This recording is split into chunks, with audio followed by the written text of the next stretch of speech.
The mind is a weapon of mass destruction. Right. If you don't control your mind, it will destroy you. So how did you rein it in? You see those guys? And you pointed to these men who are wearing ghillie suits. Those guys have heart. From that moment on, I wanted to be part of a scout sniper team. We were attacked that first night. That first night? That first night, we received accurate indirect fire. Oh, but losing a tenth of your team. How does a team recover from that and sustain performance for another 5 or 6 months? I had learned in the Marine Corps to think about myself differently and to have that indomitable mindset. You know, God's given us free will, and sometimes bad things just happen. We're talking about Fortune 500 companies. To walk through walls at dozens of companies and see what their real problems are. These are psychological problems. These are leadership problems that can absolutely be solved. A lot of people think their company is unique in the problems that they're facing, and they're not. Jon, you began by enlisting in the U.S. Marine Corps, deploying twice to Iraq as an infantryman and a scout sniper team member, and later training Kurdish forces who would later help defeat ISIS. After your service, you continued operating in high-stakes environments, supporting hundreds of diplomatic missions of the U.S. State Department and escorting senior leaders through some of the world's most volatile regions. Your path has led you through homelessness, police service, and eventually to Vanderbilt and Harvard. Now, as founder of Dynamic Leadership University, a TEDx speaker, and a 4-time LinkedIn top voice for leadership, you've committed to building resilient, purpose-driven leaders who endure, adapt, and lead with clarity. It's an honor to have you here. You are without question a strong link. To begin, I'd like to ask, how would you describe the person sitting here today? Thank you very much for that. Thank you for having me. It's an honor for me as well. I would describe myself as flawed and relentless, deeply curious, and protector. I spent my life protecting the people and the things that I care about. Okay, it's a very human description. It's been an absolute pleasure getting to know yourself. I think it's a really well-rounded way to frame yourself. And we're really excited that we're going to be able to pull on your experience, your earned wisdom, and the insight you have for the listeners for this episode. This is going to be a fantastic time. I'm definitely looking forward to it. Me too. So from all the episodes and the guest speakers we've had, I always like to start with that first question. And that's really for me. And that's, can you take us back to that moment? I want to know where it all started. What was family life like for you growing up in Colorado? And how did it lead you into the Marines? How did that path come together for you?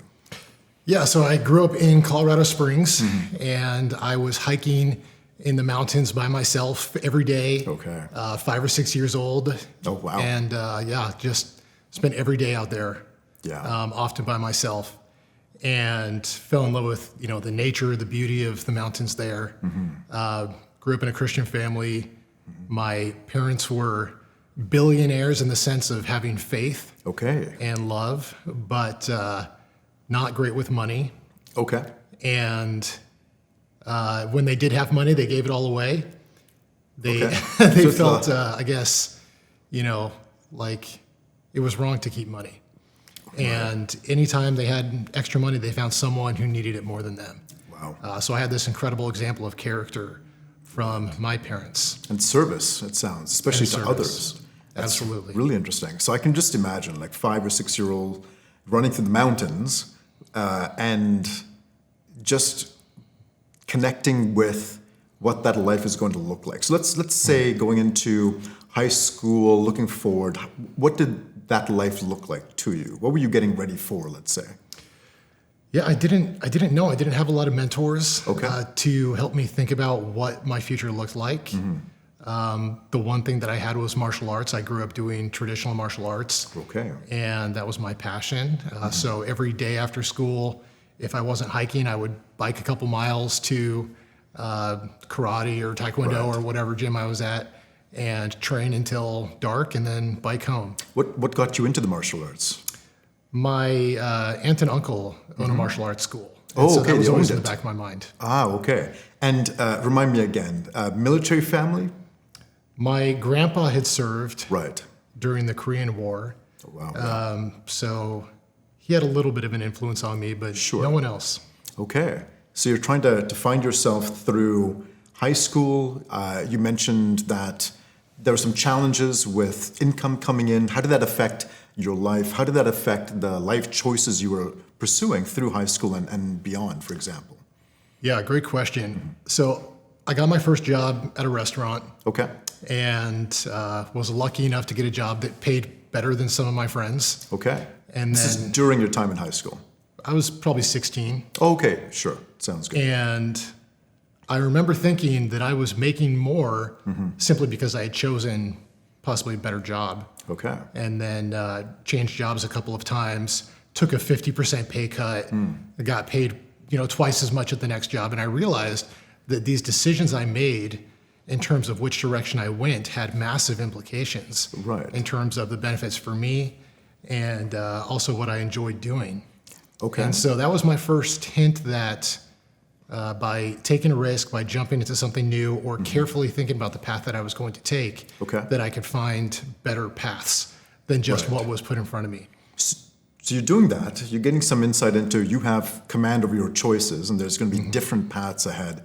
Did you start seeing different career opportunities or what was popping into your mind? You have this ability now. What are you thinking about in terms of pursuing your next step? Yeah, I started to think about the military early in high school. Okay. I didn't have any military examples in my life. It just felt like me. I felt like I was a protector. I saw what was happening. 9/11 happened. The Iraq War started. And something about those conflicts felt very personal. And I wanted to protect people, both here and overseas. Okay. And the military felt like a place that would understand somebody like me that was a little more, rough around the edges. And I knew that the military would give me discipline and help me in life. And I wanted to be part of a tight-knit team of people I could trust. And I found that in the Marine Corps. And you're mentioning, for lack of a better word, it sounds like a structure in a way. Like you were looking at possible career paths. You liked the idea of the team-based environment. Certainly the formative events of September 11th. This occurred during your high school career. So really looking at how that's going to shape you. You were in martial arts. You had a strong sense of being a protector. So I can see how that lined up. But in terms of you show up at the recruiting center and you're learning about the different things you can do. Did you know it was going to be the Marines and Scout Sniper, enlisted officer? How did that come together for you? That's a good question. I talked to a few military branches. Okay. The Marines got to me first. Okay. And they told me it was going to be harder. Okay. And it's a good sales pitch. Right. There's actually a Marine Corps marketing campaign right now that says, don't even bother trying, you won't make it. Definitely. For MARSOC, which is great. But I wanted to be challenged, and I knew this quote by Thucydides at the time. He said, victory belongs to him who is reared in the severest school. And I wanted to be trained for success. And I wanted to go to college. I had no idea how to go to college.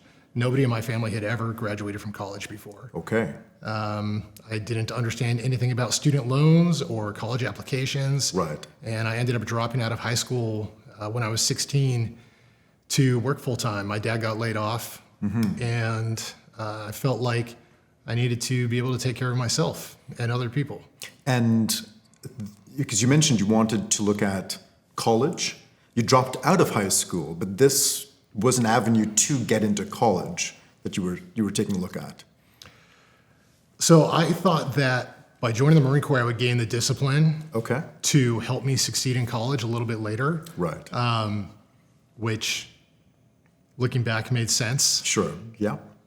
And I just didn't understand anything about what that next chapter of life looked like. I didn't have any of those successful role models who had had, real college education or a white-collar career, you might call it. Okay, so you're applying, you get through it, you have this perception of what the Marines are going to look like, the attributes you want from it, the team-based approach, structure, discipline. Show up day one, boot camp. What was that like for you? Yeah, I showed up to boot camp with $20 Okay. and one book and my license. That was everything I owned to my name. Wow. Okay. And you hear people yelling for the first time and you think, what did I get myself into? Right. And Marine Corps boot camp for me was in San Diego. Okay. They call us Hollywood Marines. Okay. And so it's right next to San Diego Airport, and you can see the planes taking off every day. Right. And people going on vacation, and you just imagine how great their lives are. Right. And there are these multi-million-dollar mansions on the hillside, and you're doing 1,000 push-ups in the mud. Right. So that's what Marine Corps boot camp was like, and I enjoyed it a lot. I struggled with wanting to be intellectually challenged more at times. Okay. It's basic skills, of course, at that point. It's basic skills. Right. And of course I had a lot to learn, but there's some downtime Right. periods too. And so let's just frame this for everyone. You're going through Marine Corps boot camp. Now, at this point, it's not differentiated by trade. Like it's Right. all Marines, All but jobs. all jobs within the Marines. And right? all male at that time too. Oh, and all male. Okay, sounds good. So you're going, and how long is boot camp? 13 weeks. 13 weeks. So what was validated for you? What was a complete slap to the face? And what stuck with you that you were like, this is now resonating with me, would you say? So I was in pretty good shape. Yeah. So I didn't struggle physically. And I took a lot away from boot camp. Okay, yeah. I took a deep appreciation away for my drill instructors and Right. the standard of perfection that they set. What did that look like, especially from a recruit's perspective? So when you're marching, you're supposed to look straight ahead at the person in front of you. Right. And there was one time when I glanced at the ground for half a second. I don't know why. I glanced at the ground, just my eyes. I didn't turn Right. my head. And incredibly, one of the drill instructors saw that in the dark. Wow, okay. And I didn't sleep that night. Okay. So Okay. that was the type of consequence we had Right. for a glance. You can imagine, any other mistake you made. Yeah. But I respected them for holding us to such a high standard. And how did you deal with that level of stress? Did you find it came naturally? You wanted to adhere to that type of standard? Did you find it a detriment? Was every day a struggle, right? What was your personal relationship Yes. with it? What I realized about boot camp, because after I graduated, somebody said it was so easy. And I Right. said, I don't think we were in the same boot camp. Sure, yeah. That's interesting. My drill instructors actually got in trouble for being too hard on us. Okay. So that's the boot camp experience I had. Yeah.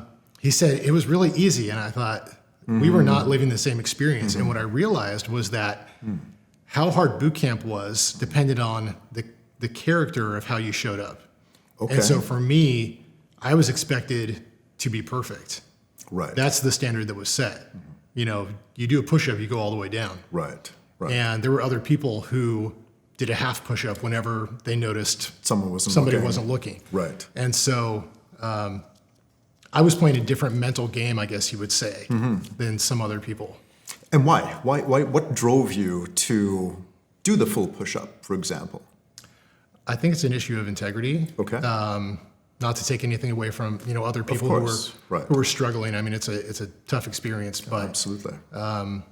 for me, I wanted to be the best that I could be, to steal an Army term, Right. Yeah. and that's what was expected of me. Okay. All right. So And I you're. wanted to set an example. Yeah. I'm thinking back to our basic, and after what are these 12, 14-hour days, you start to have comical rumors going around. Like I remember on my course, we started questioning what was really in the grape juice, for example, right? There's all these small little things Sure. that start coming out. But I found that from my end, moving from the basic course to the infantry course was not night and day, but it was a different experience being around peers of the same skill set, experience level, but rallying around the same skill set. What was your experience like getting into infantry school? So the first day after boot camp, I was blown away that I could choose what time I went to bed. Okay, that's a big deal. Little things like that. Like Yeah. we had no freedom. In Marine Corps boot camp, you speak in the third person the whole time. Okay. You're not allowed to say I, me, my. Oh, wow. You say this recruit. And so learning to speak in the first person, and the reason for that is because you are not an individual Right. unless you have discipline.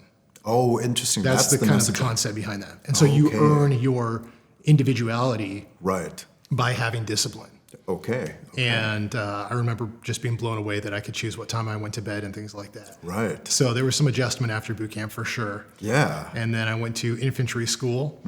And again, we had more freedom, still a very structured environment, very demanding training. Right. But we had a little bit more freedom in how we lived. And how long is infantry school?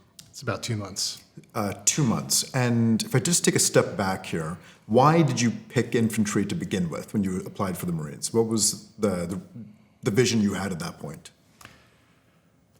I guess it's what I saw myself as. That's what I identified with. And I saw that as the core of what the Marine Corps stood for, what the military stood for. And I learned over time how important each MOS, each job is. Right. Really comes together as a team, and it's a lot of moving pieces that come together that need each other. Yeah. But for me, I wanted the infantry experience, and I felt like that was the best fit for me. Okay, and really to frame it for listeners, this wasn't a career path you were picking to, for example, for school. You envisioned this as your career. Like you envisioned. I planned to have a full career in the Marine Corps. Yeah. I actually spoke to a reporter who stopped me in a mall before I went to boot camp, and he said, have you thought about joining the military? I said, yeah, I just signed my contract for the Marine Corps. I was 17 at the time.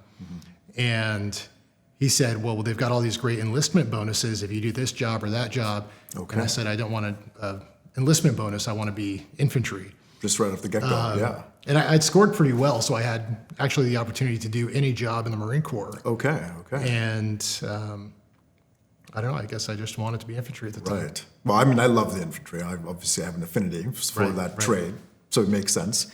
But I think there's a difference because you had, I'm not sure if it's a choice, but you created the choice to go into rifleman. Like for those that don't know, in infantry trade, there's multiple jobs. Right.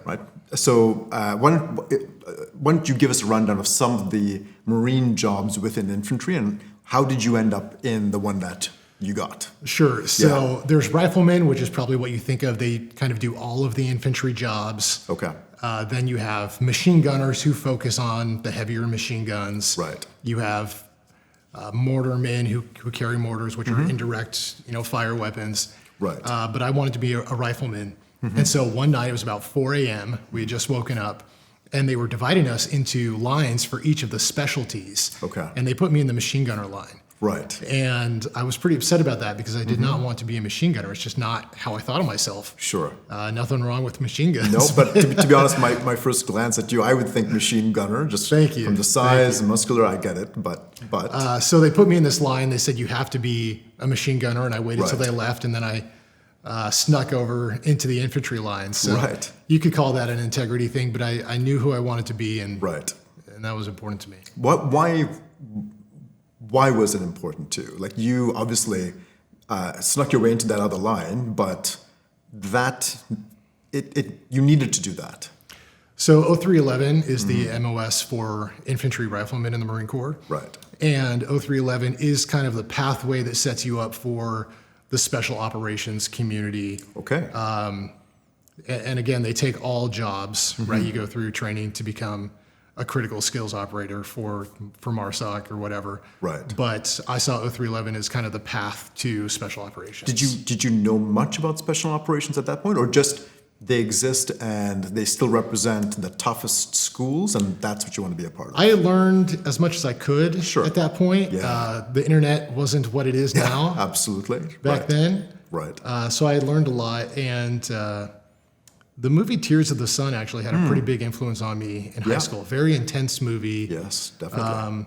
And some people probably see it as just an action movie, but for me, it was about a SEAL team in Africa risking everything to do the right thing to help people that could not help themselves. Right. And that's the vision that I had for my service. Okay. Helping people who couldn't help themselves. Okay. Which obviously is at the root of the protector theme you mentioned. And absolutely. Of course, what you're pursuing at that point. Right. So that's what I understood about special operations. Okay. So it's going to be the epitome of that effect, and you're aspiring to it. Right. So it completely makes sense. Now, I think back to the infantry years with affinity, and I think back to all the different skills. So unlike boot camp, basic skills, infantry school, now you're in the rifleman stream. You get introduced to the most amount of weapons, right? So machine guns, pistols, rockets, but you're also doing the tactics, the offensive tactics, small unit tactics, reconnaissance, getting basically everything you need to do to be able to show up day one and operate within an infantry platoon. So what was it you were like, you did it and you're like, that's awesome. What stuck with you? I loved the tactics and the strategy of it all. I loved knowing that a little bit of knowledge could change everything. Right. And that you could have a huge advantage in a critical life or death situation. Right. Based on how much you had studied and trained and thought about it beforehand. Right. And so I love this idea of being innovative and strategic and winning, and it being a strategy game, but not a game. I mean, it's at the highest stakes, but a strategy scenario. So I enjoyed all that. I did not enjoy the sleepless nights. Sure. There were many times I fell asleep standing up on post and kind of caught myself, falling down and things like that. Yeah. So the training was tough, but I enjoyed all the tactical aspects of it. Right. I'm thinking back. I'm sure you had your run-in with hallucinations, with 3-4 days of sleep, but that's the point. Fun stuff, right? Oh yeah. That's definitely gonna make a mark. But during that time, you had this aspiration for the special forces in the long horizon, but you were introduced to the scout snipers, for example, and that stuck with you. I'd love it if you could share that moment. Sure. So there was a day we had just come back from the range in infantry school, and one of our instructors said, "You see those guys?" And he pointed to these men who were wearing ghillie suits, which are the kind of vegetation camouflage that snipers wear. Right. And they were dripping with mud, and they were running, carrying, tons of gear and huge rifles. And he said, "You see those guys? Those guys have heart." And from that moment on, I wanted to be part of the scout sniper team. Wow. Were you able to learn more about what they did and to really understand more about that world? It is a foreign world to most, right, to understand. So why don't we take a minute and what does a scout sniper team do within the Marine Corps? So a scout sniper team or a special target acquisition team goes out and does two jobs. They do sniper work for specific targets, and they also do scout work, which is gathering information to turn into intelligence. Right. So you are the eyes and ears of your unit, kind of extended beyond other units, behind enemy lines, if you will. Right. Although in a war like Iraq, there aren't really lines. Of course. But it's a dual purpose role for both supporting intelligence gathering in the intelligence unit and taking precision shots when needed. So this is an interesting dynamic. So we've seen the advent of reconnaissance and surveillance with long-range marksmanship with snipers. What was the primary role for the scout sniper in the Marine? Was it the direct action role, so being able to engage at long distance, or was the reconnaissance role the actual primary role? Because I know each armed forces kind of have a different approach with that. That's a good question. So the Marines came from the Navy. Right. We don't like to talk about that, but the Marines are, of course, part of the Navy. And the Marines used to climb up the sails of ships, and they would take shots, from 50 feet up in the air while the boat's rocking. Right. And so the concept of precision marksmanship is very central to the Marine Corps. The training that I went through was pretty evenly split between marksmanship and this intelligence gathering function. So we did things like learning how to draw landscapes, and we would go sit on a hilltop or a rooftop for a few hours and sketch the landscape and map out distances to different targets and things like that. Yeah, and we should emphasize, we've done those area sketches like the first point of view too, but it's because of the data and a digital image or video can't capture. So, for example, you're doing this along with all the other surveillance tools out there. Well, and again, we didn't have drones back then like we do now. Right. Not to sound like I'm Vietnam era, No, but the technology we had was not reliable. Right. It was in its kind of infant stage of being practical in the field. Right. So drawing a landscape was the best option we had many times. Yeah. How were your art skills, would you say, at that time? Not great. Sure. My mother is an artist. Her grandmother is an artist. I kind of went the martial arts direction, so I don't have an art bone in my body. skip the gene. But there were some guys that could draw some pretty incredible landscapes for sure. Okay. All right. Impressive. Now, you saw the Scout Snipers during infantry school, left an impression. You knew this was the next step that you'd like to do. Before you got the opportunity, you did deploy to Iraq, and that was as an infantryman, if I remember right. Yeah, so I got to my unit. We got hazed, for lack of a better term. Sure. We were put through a lot of physical training Yeah. in case we had gotten soft after boot camp. Okay. And the senior Marines that I was being raised by at that point had been part of the invasion into Iraq in 2003. They'd already deployed, come back. Very heavy fighting. Yeah. And actually my unit was the most deployed unit in all of the Iraq War. Okay. So lots of combat experience in the people that trained me. Right. And So, sorry, you're referring to the Iraq War or Gulf War, the first one? the Operation Iraqi Freedom, Iraqi 2003. Freedom. Okay. So actually my unit was the unit, if you see the big statue of Saddam that was Coming torn down. down in Baghdad. Yeah. That was my unit. Okay. And so they wanted to pass along as much wisdom as possible and get us ready for what we were going to face. And so we were trained as hard as they could. And actually one of the people that I arrived at the unit with after infantry school died during training in the first month. What prompted that? We were Especially during training. That's significant. during training. Yeah. Right. It was a run. There's kind of a hilltop ridge, a ridge Sure. in the base, and they were running up there and apparently had a heart attack during the run and died, and Wow. brought him back several times, but there was nothing they could do. Wow. How did now this is into the lead up to Iraq as well? This was a few months before my deployment to Iraq, so we knew we were going. Right. We were getting ready. Just out of curiosity, so from boot camp to infantry school, you're a few months away. A colleague has passed away, right? Are you? Is there time here to decompress and pull away, or is it kind of constant tension on to the next one, right? Yeah. So I was stationed at 29 Palms, which is known as maybe the most unpleasant base in the Marine Corps. What's unpleasant about it? So it's in the Mojave Desert. It's about 120 degrees during the summer. Okay.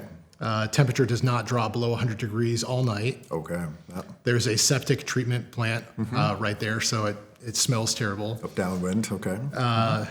And it's far away from civilization. Right. So you've got maybe a 2-hour drive to go kind of get away from the base. Right.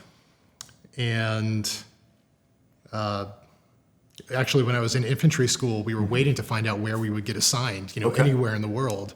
Right. And one day they said, "You guys are lucky. You're all going to Hawaii." Okay. And I thought, wow, this is incredible. I've never been anywhere like Hawaii in my life. I can't wait for this. Right. And then a few hours later, they came back and said, "Just kidding. You're going to the desert." Yeah, that also sounds like a very infantry thing to do. Yeah. So I was stationed in the desert, went to Iraq, kind of back and forth, Iraq desert, Mojave Desert. Right. Yeah, it seems like it. But not a lot of decompression happening. Not a lot of decompression. Yeah. So, just to honestly look at that journey, did you feel that you were wound up? Like, were you in the right frame of mind for what was to come? And I know there's no way of preparing for that, like whatever that experience is going to be. But how was your mental state going into it? Did you feel prepared? You'd obviously been through some challenges as well. Yeah. What was your mindset like? A couple things. In a certain way, we felt invincible. Okay. Which is what you want. We had done, right. Yeah. We had done a lot of training, and I respected the people that I worked with, and we knew what we were doing. Okay. So we were a little bit crazy in that sense of being, feeling invincible. Right. And not maybe being as scared as we should be or something. Of course, Sure. we didn't know what to expect.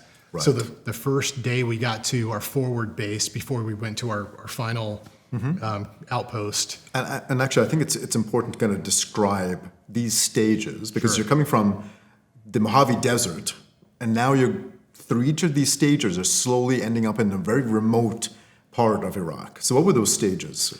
So I flew from the U.S. to Germany Okay. on a commercial flight that had been rented, like a Delta plane had been rented Sure. for a few hundred Marines. Okay. Sounds like So an interesting flight. Yeah. we all took our rifles and machine guns on this wow. commercial airline, Okay. which was interesting, Right. and flew to Germany and then to Kuwait. Okay. I think we had a few days in Kuwait to get adjusted. Right. Kuwait was incredibly hot. Sure. I mean, you would feel the moisture evaporating from your eyeballs. Oh, wow. Okay. You Yeah, wore that's- sunglasses to keep the moisture in your eyes. Wow. That's how it felt. Okay. And after Kuwait, we went to Al Assad Air Base, In Iraq. which is in western Iraq. Right. Okay. And then we went to El Qaim, which is close Okay. to the Syrian border on the west end. And that's still like a city or town in Iraq? It was a larger base. That's Larger where our base. battalion was based. Okay. Okay. So they had real beds. They had Sure. hot food, Right. things like a that. A bit of the luxuries. We had our medevac, Kazovac helicopters there. Okay. So it was a base big enough to support aircraft. So this was your battalion HQ was going to be Right. stationed out of there. Okay. Sounds good. And basically our job was to control the flow of weapons from Syria into Iraq Okay. Okay. on that main route, which we called Bronze, okay. at the border. Okay. So you're operating at this battalion HQ. Was it kind of like a FOB? Would you call it a FOB at that point or no? Yeah, I believe that was technically a forward operating base, Right. FOB. And so we got our first brief on where we were going because we really didn't know it until this point. Right. And we got our kind of intel brief. They said, here's the map, here's where you're going to be, here's what's going on. Right. And they said, this is one of the hottest areas in terms of combat activity Right. in all of Iraq. And this is still pretty early on in the Iraqi This was conflict. 2006. Right. Okay. So that was all we knew. Okay. You're going to be on this base. There are only going to be 30 of you Right. out there, 30 people. 30 people. Right. So now we were talking about like a COP at this point, like a combat outpost. Combat outpost, right? Okay. Surrounded by a few little towns and villages. And from there, our job was to, make sure that weapons didn't flow across Right. the border. And so we ran a checkpoint and we did a lot Okay. of mounted patrols and dismounted Right. patrols on foot.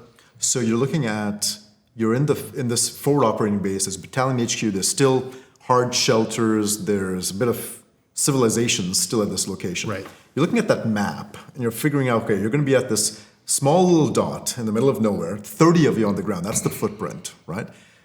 Give us an idea. How long was the insertion into this remote area? Was it by air? Was it by vehicle? It was probably 2 or 3 hours 2 or 3 hours. from the kind of main base Yeah.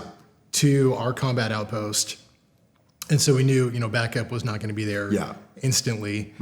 And we got there. I think we were attacked that first night.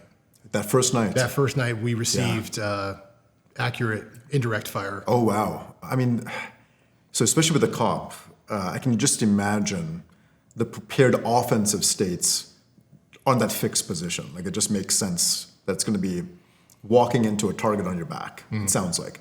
But I'm assuming there was already footprint on the ground, like you did like a relief in place? There was. We did a relief in place. Okay. We didn't have a lot of overlap time with Okay. that other unit. Okay. Very, very short handoff. Right. And we took indirect fire that first night, Yeah. right at sunset, and that kind of became our ritual. Right. It's about 3 times a week we took fire at sunset. And this is mortars, I'm assuming? Mortars, Mortars. primarily. And it was accurate? Pretty accurate. We had Yeah. a lot of rounds land within our base perimeter. And then there were a couple of times when we had more coordinated attacks where we received heavy machine gun fire. Right. We received artillery gunfire. Artilleries as well. And we had indirect fire at the same time. And so Right. there was some serious coordination. Now, when you were back at the FOB, looking at that COP, how long were you told that you were going to be out there for? We were planning to be there for about 6 months. 6 months. And was that what ended up happening on the ground? The Bush surge happened while I was there. Right. And it was actually right before Christmas. Okay. We were told that we would be staying for a few more months. A few more months around Christmas. Right. Okay. So we were scheduled to go home in March. Right. We thought we were going to be there for all of the next year. Ended up only being a couple extra months. But, psychologically, it's hard when you're thinking about kind of going back and getting some R&R. Of course. To realize you're going to be there a lot longer. And the base we were at, this combat outpost, we had about 10 guys in a room the size of a standard bedroom. Right. Maybe a larger bedroom, but about 10 guys in there sleeping on plywood shelves about 2 feet wide, with a little 1/2-inch memory foam nailed down. Yeah. And we had AC sometimes, which was nice, a luxury, kind of essential. Absolutely. Yeah. We did our laundry in a mop bucket. One of those yellow mop buckets. I think I went about 35 days without taking a shower at one point because we were just constantly on call. Wow. So how do you go from boot camp, infantry school, day one in the battalion, and now, what was it, about 6 to 8 months in this consistent state, being remote footprint on the ground? There's no, correct me if I'm wrong, did you have a stint where you were able to pull out of that environment for a bit and just break away, and then get back into it? Yeah, so I went back to the main base for a couple weeks at one point to rotate through a guard duty there.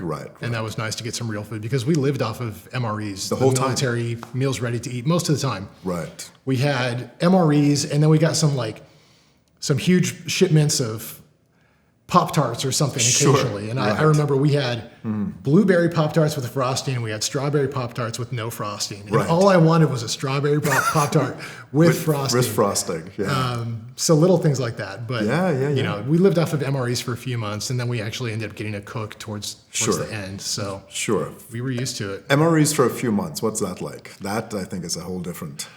We had some strong opinions. We knew who liked what.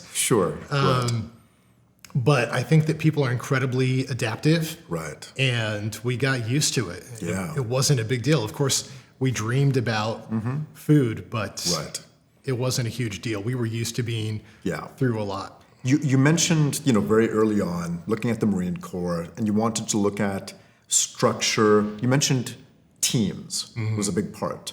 And certainly boot camp, infantry school, you're forming team bonds, members with the same experience level and different skill. This is a different type of test, and you're forming a team environment which is forged under fire. To be blunt about it. Literally, yeah. So what was that experience like? And I know that there were highs and lows, and we're talking about strawberry Pop-Tarts without the frosting, but right up to combat.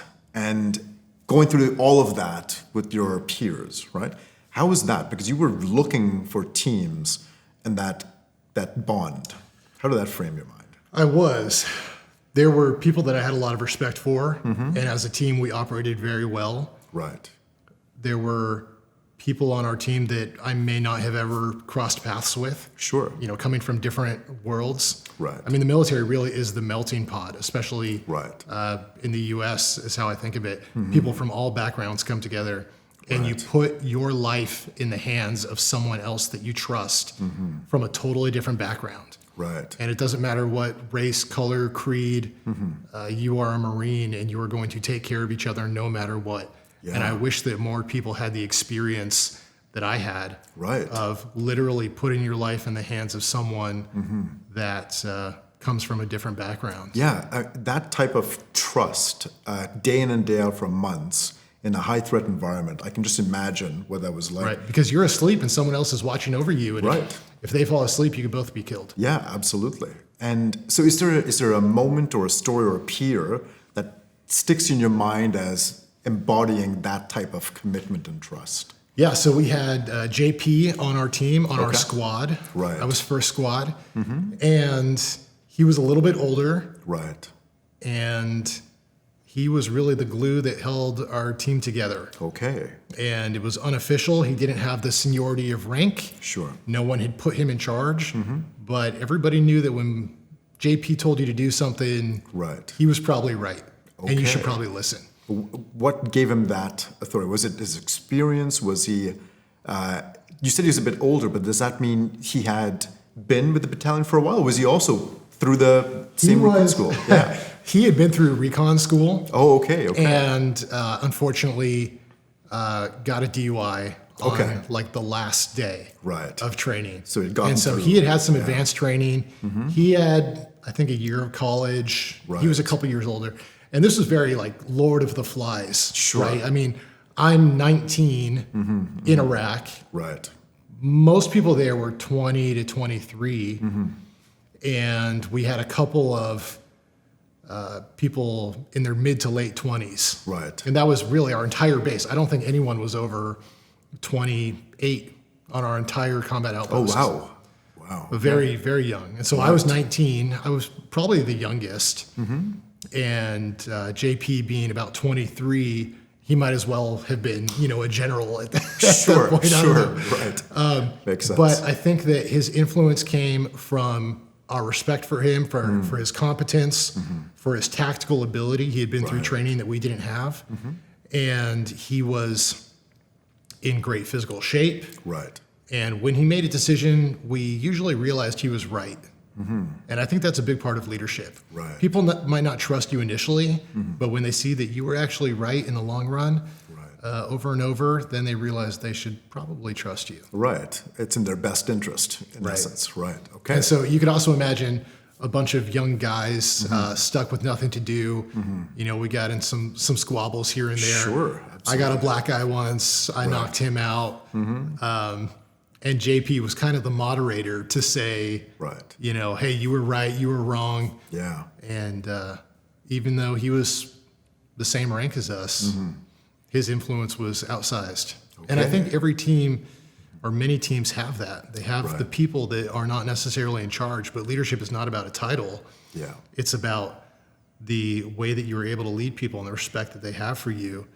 And when you care, you become a leader, you work harder, and you set that example. Right. In that impressionable time, which now you're seeing leadership, leadership through authority and not without the rank, for example, but obviously the effects of it. It's crafting you. You're looking at your next steps. You come back. You get off that deployment. So I'm guessing you're going back to the Mojave Desert, right? Right. We went back through Kuwait. Right. And came back to the U.S. to 29 Palms. Right. And saw that they were doing their recruiting for the Scout Sniper team. Okay. So I was getting ready to apply, and I was actually selected. Okay. So they looked at everyone in the battalion that had high physical fitness scores and high rifle range scores. Right. And I was toward the top of both of those lists. And so they basically told me, you're going to go to the Scout Sniper platoon. So a Scout Sniper platoon, we're talking about an asset at what level? The battalion level. So that's right. So at the battalion level. So you're getting the opportunity. You're being voluntold that you're going for. So give us an idea from the time you're back from the first deployment to Iraq till the time that you're being told it's going to be Scout Sniper for you. How much time are we talking?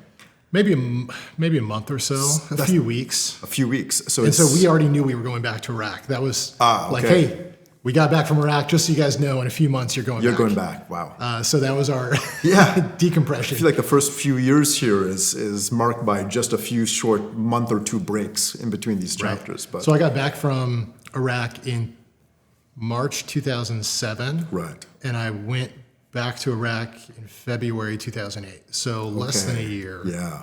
Now that includes the workup training, of course. Right. Which was 90% of that time. Of course. Exactly. So workup training, and you were selected to go to the Scout Sniper team. Now, you've used this term, pig versus hog. So for those that don't know, what's the distinction? So a pig is a professionally instructed gunman. That is someone who has been trained as a Scout Sniper. Right. But they have not been through the formal Scout Sniper school. Right. A hog is someone that is a hunter of gunmen, And a hunter of gunmen is someone who has been professionally trained and kind of certified as a scout sniper. Right. And someone who goes through the school, becomes a hog, they become what level of an asset? So you were at the battalion level? Still at the battalion level. Okay. There are other units that support at the regiment or division level. Okay. And then when we got to Iraq for my second deployment, we were part of a regimental combat team, which is when they put the infantry units together with the air assets, the helicopters, some fixed wing planes. Right. And you have a well-rounded team of Right. tanks and everything, almost like a miniature army, right? So that's a regimental combat team. So we supported the whole regiment. Right, makes sense. So I remember from my experience, now I went through the reconnaissance stream, and we would be seeing or slowly introduced, and there were some snipers that came through, but there was a general sentiment I remember about it taking a unique character set to get through sniper training, first of all, and then the unique kind of hardships that are very unique to the sniper role, right? And I remember some quirky stories that came out from our end, right? But I'd love to hear. So from the time you're selected, now I'm sure there's like you've been through the test, but there's like an indoctrination period. There's a kind of a selection piece. So we went through an indoctrination, which you might call a mini hell week. Yeah. And that was fun. Sure. And then we went through training, which is learning the mindset of a scout sniper, memorizing the terminology, memorizing the definitions verbatim, and being placed in stressful situations and learning to do what you need to do to not get caught. Because as a sniper, your only protection is concealment. Right. And concealment means that they don't know where you are. You're hidden, right? And that's why you focus on mastering camouflage. And so we spent a lot of time learning how to use natural vegetation to hide in plain sight and how to sneak up on people and things like that. Right. So we went swimming. I mentioned that septic lake. Yeah. We had to crawl through that. Okay. And get used to being in very uncomfortable, dirty situations. We hid in dumpsters. We got in trouble for that as well. But that was part of the training, learning how to survive and hide in an urban environment and in a rural environment as well. Right. And there were guys that like put toothpicks in their eyes to keep their eyes open, see how long. Jeez. I mean, I'm not saying it's good training, but that's the level of intensity. Right. Because when you're, on the glass, you might miss something if you look away or blink. And you're observing for hours at a time. For days. Right. I mean, there were times when we could not move for days. Yeah. And you're not getting up to go to the bathroom. You're laying in that position for 2, 3, 4 days at a time. Yeah. I wanted to ask your perspective. So I distinctly remember, especially since you were, frontline infantry team, like a conventional team within the Marine Corps. And so when I did the reconnaissance training, I had the privilege of doing it with our 3RCR battalion here. And I distinctly remember walking down the main hallway for the battalion lines. And I had worked with the frontline infantry companies before, and that was what I was used to, right? We're getting ready for an exercise or training event. We would follow in with them. They would, go to the arsenal, pick up the weapons. You've got your rations, you're packing it up, and you're getting ready, and you'll sit through orders and everything else.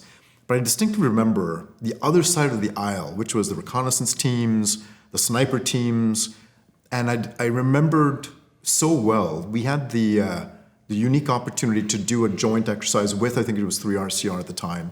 And, I'm jumping in with these reconnaissance team members at the battalion. So I get to see it, but instead of what I was used to, where it was to walk in, you're being told what to do, this is the timings, go get X, Y, and Z. Instead here, you walk into a room and everything's on the wall, right? And it's all self-motivation, get yourself ready. It's all adult approach, and it's got to happen. Like there's no safety net here. What was that like? It was very different. The Marine Corps loves uniformity. Right. It loves discipline. And when I joined the sniper platoon, we operated on a different level. We were more on a first name basis. Rank mattered a lot less. And your seniority in the hierarchy depended on your competence. Okay, by competence. Which Right. hopefully, hierarchy should in general, but Right. the rank didn't matter nearly as much. Yeah. And we were more personal. We held each other to a higher standard.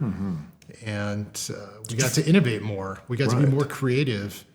And I really enjoyed that. Yeah, so there's a lot more burden of responsibility, but it's more a silent professional environment. Did you find that resonated with you? Like, this is more your game type? Absolutely. I wanted the freedom to think and to be creative. And I was fine with being held to the highest standard. Right. But I wanted to be able to operate in more of a free environment like that. And so I enjoyed that very much. We had a lot of fun doing, camouflage things. We had people hide next to a group for a couple hours and then just stand up right next to them. They never noticed he was there. You had a fun story about a set of orders, I remember. Yeah, so we built a terrain model. Yeah. It was maybe 5 by 10 feet, a landscape miniature of the entire valley that we were in. And we had this whole mountain range that we had built. I mean, it takes hours to build a good terrain model. Right. And we had the company commander there, and we were giving him a brief, and this was all in training. And at the end of the brief, the company commander said, "Hey, that was pretty great." And then the sergeant started yelling for somebody, saying, "Hey, why isn't he here?" And noticed that this guy was missing. And he stood up out of the terrain model. Out of the terrain He model. was buried in that mountain range that we had built. Right. He'd been breathing through a straw that entire time. And that's, how long was this time? It's not a short time. We're not talking 10 minutes here. Maybe 90 minutes, I don't know. Right, yeah. But Significant. just think about your breath and how that would push the sand. You have to control your breathing. So stuff like that was really fun. Yeah, I can imagine. It's like I said, I remember it's a quirky set of members that end up getting into snipers, but I can totally see it resonating. What's a memorable moment in your sniper training when you think back to that was tough, but that was very defining, where you came out of it feeling you're in that role now, like this is for you? Taking long shots was a pretty defining moment. The first time that I shot a target consistently at 1,700 yards with a 50 cal sniper rifle, Sasser, that helped me realize that we had a legitimate capability that nobody else had.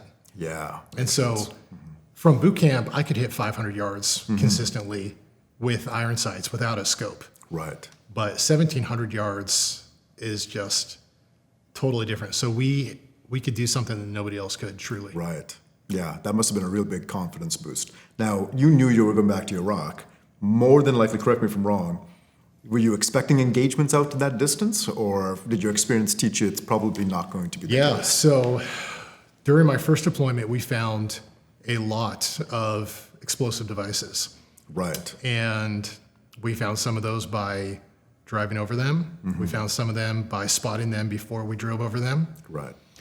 And so I went back to Iraq expecting things to be maybe worse than what I'd experienced the first time. Right. But we found dozens of explosives. In fact, October 2006, my vehicle hit a roadside bomb. I was sitting in the front right seat of this vehicle. What was the vehicle, if you can A 7-ton. Okay. Kind of a larger vehicle. I was sitting in the front right. Our front right tire hit this bomb, and it goes off. And we all get out and we're checking each other and make sure everybody's okay. Thankfully, everyone was okay. Right. So EOD shows up, and they do kind of their assessment, and they said, we don't know why, but for some reason, 90% of this bomb didn't go off. Oh, wow. Wow. And, I'm not saying I'm special or that it was about me, but it made me think, maybe God has a purpose for my life. Yeah. Maybe somebody is protecting me. Yeah, I mean, if you're looking at the ground with 90% of the explosive unexploded. And they couldn't explain why. Yeah. I didn't really care at that point. Sure, yeah, absolutely, yeah. But that was October, and then December, right before Christmas, one of the vehicles that I used to ride in every day down this road where we were, they hit a massive explosion, and it killed everybody inside. So we lost a few Marines that I was living with. We lost our corpsman. We lost our interpreter. And especially with a 30-person team on the ground. Everyone 30 knows person each team, other. yeah. So we had, we lost more than 10% of the people on our base. Right. And about a week before that happened, I overheard our corpsman, Doc Nolan, and he had been told to go back to the main hospital at that forward operating base I told you about, Al-Qaim. Right. And, they had the hot food, they had real beds. Right. Safety. And he turned it down because he wanted to be where people needed him the most. Right. And that was one of the best examples of leadership that I've ever seen. He said, I want to be here when you guys need me. That's impressive. And I think that's what a leader does. They know their purpose and they go where they are needed most. Yeah, it's an unbelievable story, right? Like that moment. I can just imagine, not just him, but losing a tenth of your team. So how does a team recover from that and sustain performance for another 5 or 6 months? Yeah, I mean, we were pretty cracked open. Yeah. We took a couple days of decreased activity to try to process that. Okay. I think one of the things that helped me the most is realizing that sometimes bad things just happen. Just happen. And if you try to find the divine purpose for everything that happens, right. God's given us free will, and sometimes bad things just happen. Just accepting that. And it did make me want to earn my survival, though. Yeah. I wanted to, here was this father. Doc Nolan was a father who would never see his kids again. His kids would never see him. Yeah. And it's on me to live a life that's worthy of people like him. Did that earnestness, I'm assuming, follow through with you with the scout sniper training? And you knew the second deployment was coming up too. Yeah, I mean, I wanted to be able to protect the people on my team. Yeah. Now, I know from our earlier conversation, this leads you up to that second deployment, but it didn't seem to be kind of the same experience. There's a little bit more frustration with that. A little bit frustrating. The reason why I was not able to go to sniper school is because I was an all-Marine athlete. Okay. And I was on the Marine Corps Taekwondo team at the time. I had qualified to go to the World Military Games in Korea, which sounded like a vacation for me.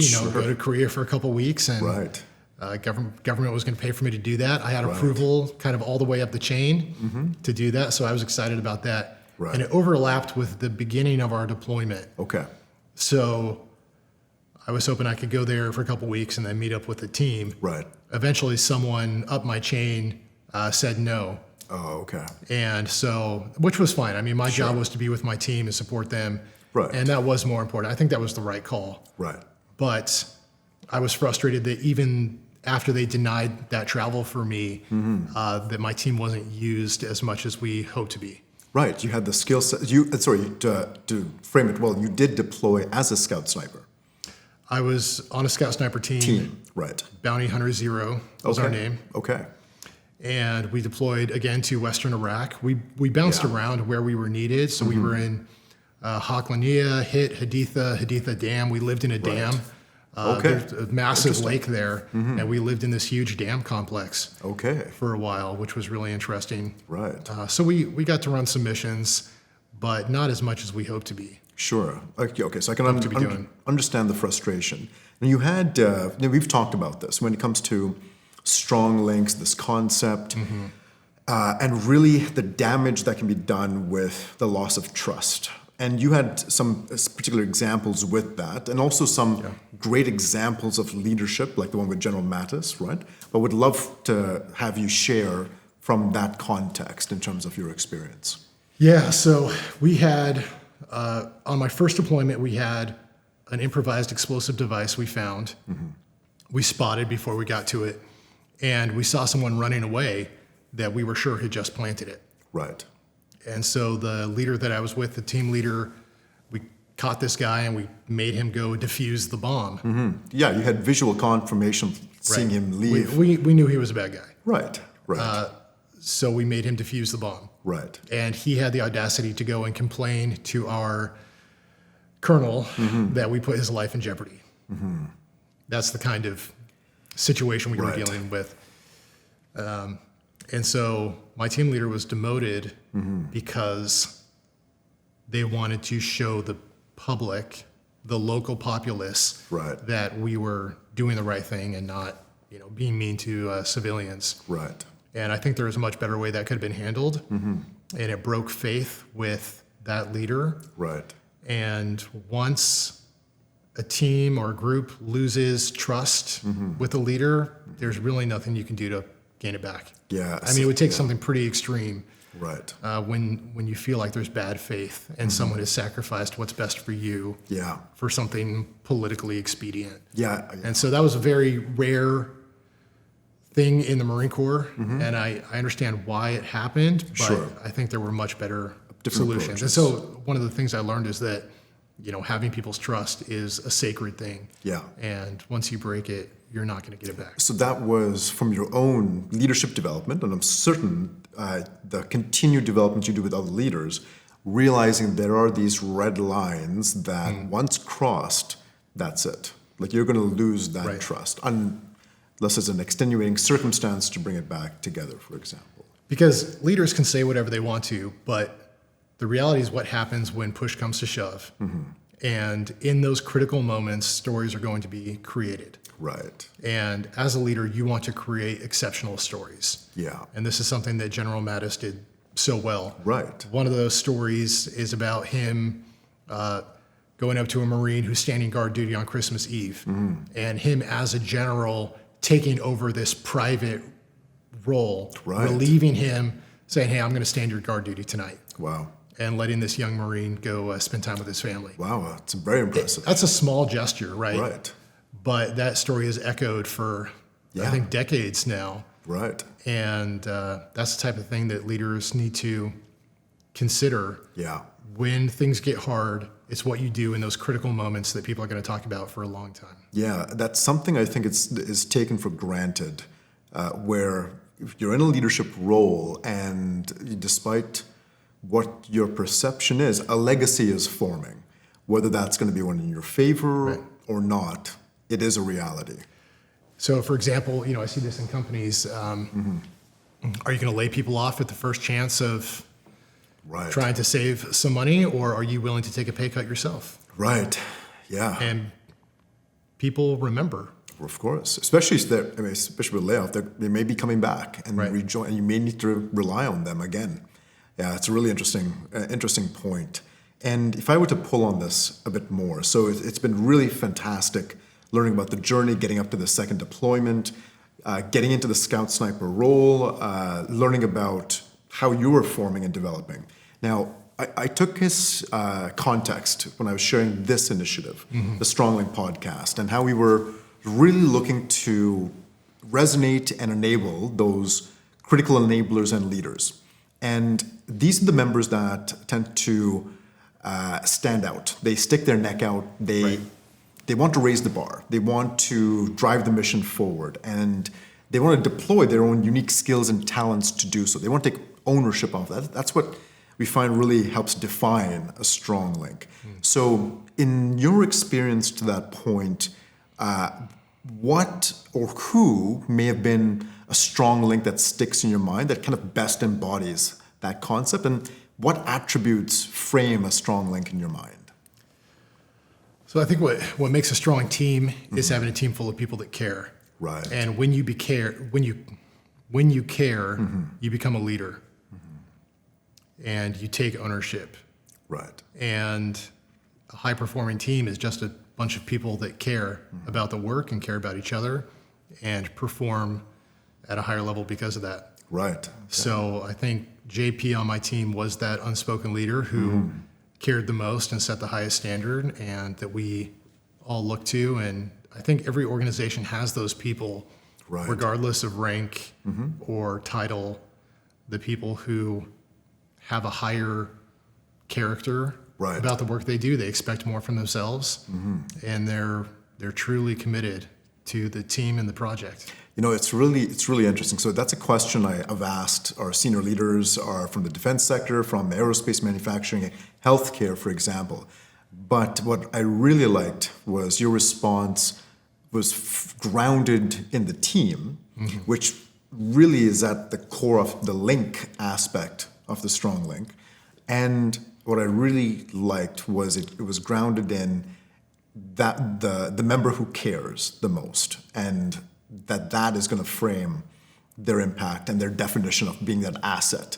So did you find your later chapters, which we're going to get into, working with business leaders, the government sector, for example, did you find that was also synonymous? So even the VIPs you were engaging with, the ones that seemed to care the most were the ones that seemed to be the better leaders and ones that framed this kind of concept of the strong link. Would that carry forward as well?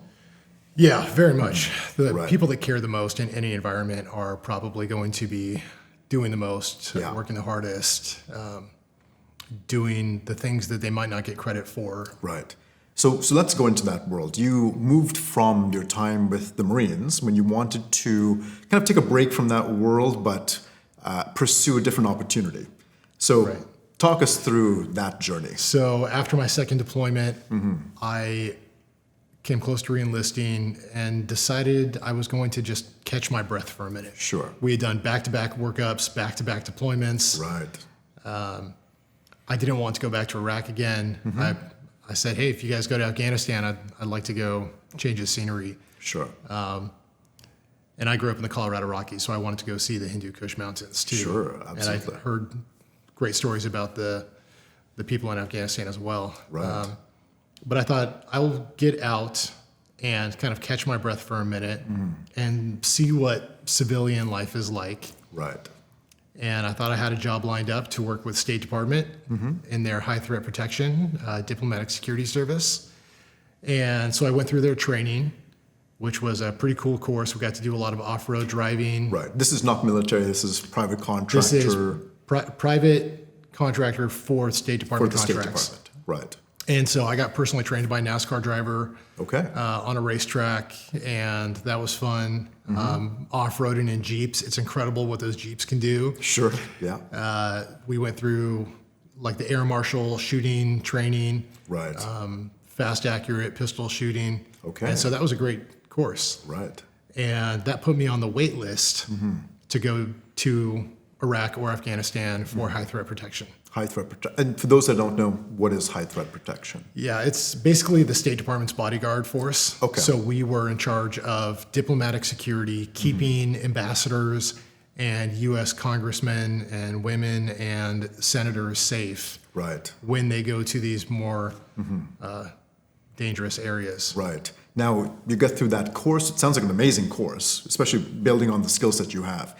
You had a formative period here, and I think it's important to share the context of that waiting period, because I feel like this is a cycle that strong links face. It's almost kind of a reset, which can really challenge that mental state. What was that for you? Yeah, so I took this leap of faith leaving the Marine Corps. Right. And I thought I had this job lined up, and it didn't work out. Right. And so I had nothing.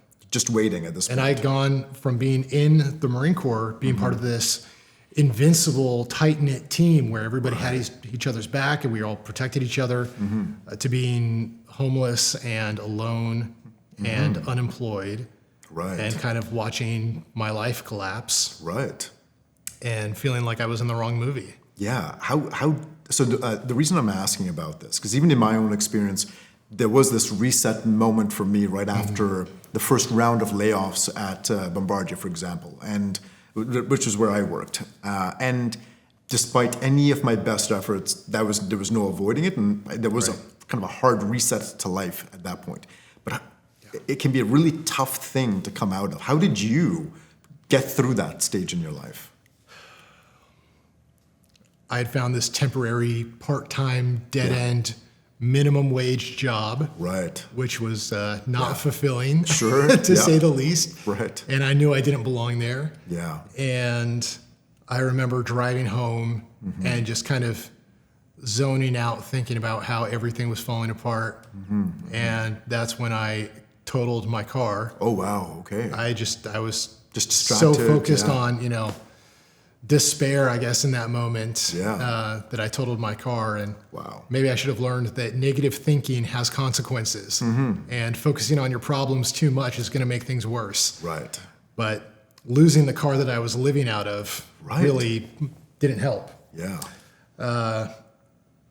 So that's when I first heard Les Brown speak. Okay.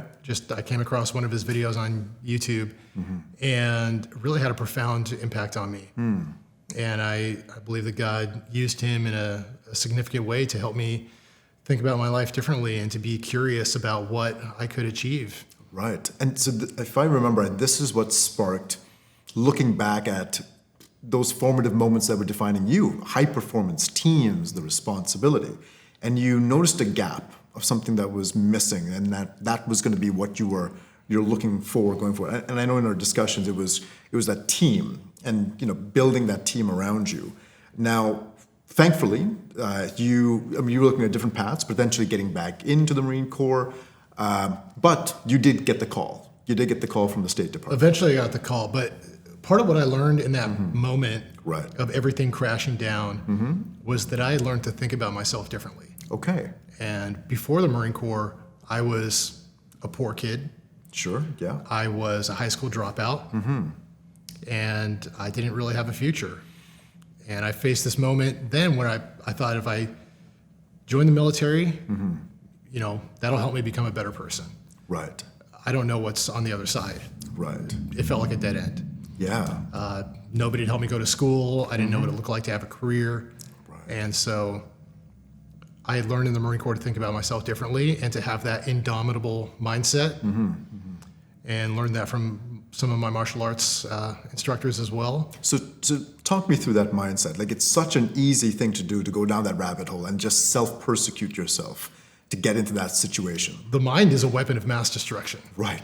If you don't control your mind, it will destroy you. Right. Absolutely. Yeah. So how did you rein it in? What were the things?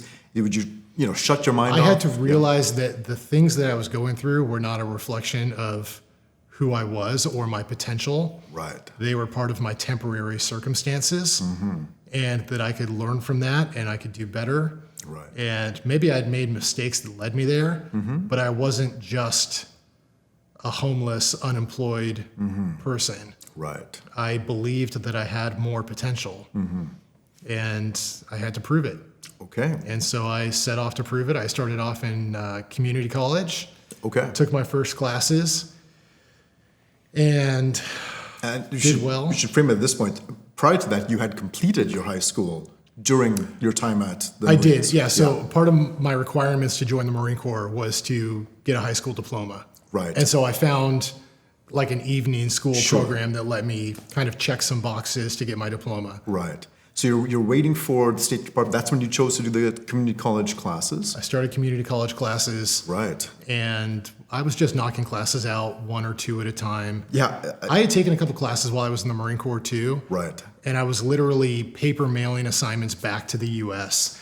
And my professor would get like a crumpled math assignment 6 months later. Right. I mean, it was almost futile. Yeah. But I felt like I was chipping away at something bigger. I mean, so there's such an enduring story here, and we're gonna cover it. And you mentioned this as well, but you mentioned no one in your family at that point had gone to college.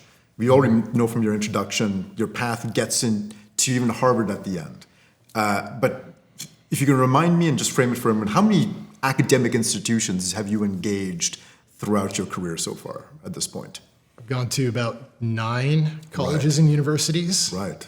at this point. Yeah. And I'll say someone much smarter than me would have had a more direct path. Sure. But yeah. I was taking baby steps. Yeah.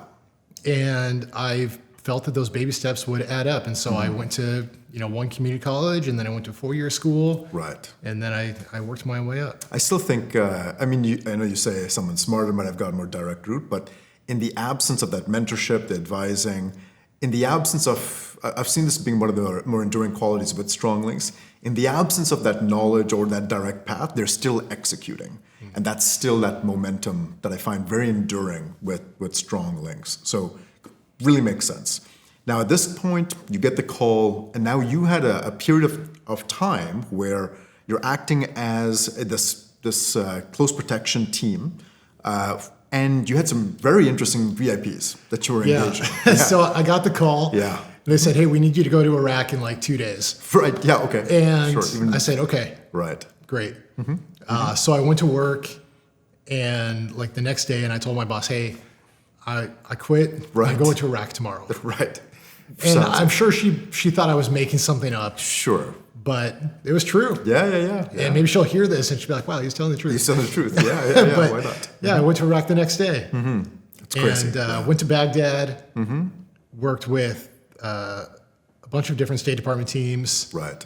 And got to be part of protection for John McCain, Senator John McCain, Senator John Thune, and Senator Joe Lieberman, and a lot of leaders and ambassadors that came to Baghdad. Right. And I kind of got to be a fly on the wall and listen to these strategic conversations that were happening between the president of Iraq and these congressional delegations. And we're not talking 5 or 10. We're talking up to 100 or more of these type of missions that you were part of. Yeah, lots of diplomatic missions and conversations that were happening in these meetings.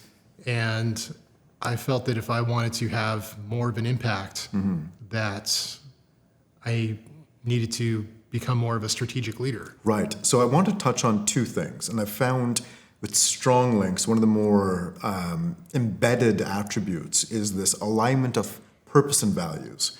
So you talked right in the beginning about wanting to find structure and defining that kind of path ahead. But I remember that this chapter of your life, before we get into the advise, assist, and enabling work you were doing later on, you were introduced to that strategic level impact, which seemed to resonate with you, and a very formative moment with the refugees on the ground as well. Can you share that moment for you? Yeah, within this huge conflict that was happening, we had these small interactions with kids here and there. Right. And these kids who have basically nothing. And I'm a pretty empathetic person. Right.